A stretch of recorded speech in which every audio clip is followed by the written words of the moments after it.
Hi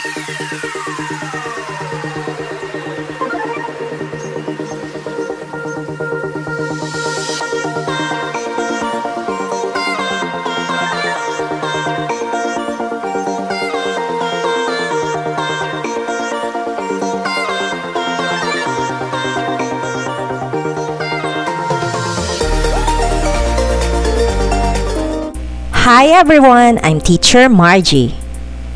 Ikaw ba ay gumagamit ng DCP laptop? Ganito na ba ang wallpaper or desktop background ng iyong laptop? Sa video na ito, alamin natin ang guidelines kung bakit kailangang ang wallpaper o desktop background ng iyong screen ay dapat na maging ganito.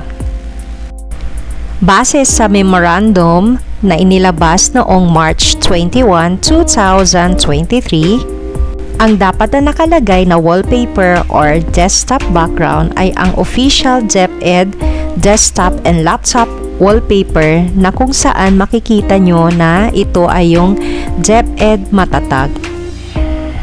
Kaya pinapayuhan ang lahat ng gumagamit ng DCP laptop o desktop ay maaari nating palitan ang mga wallpaper natin ng official na matatag wallpaper o desktop background. Sana nakatulong itong video na ito para sa ating dagdag kaalaman o aware tayo na ang dapat na nakalagay na wallpaper or desktop background ay ang matatag. Maraming salamat!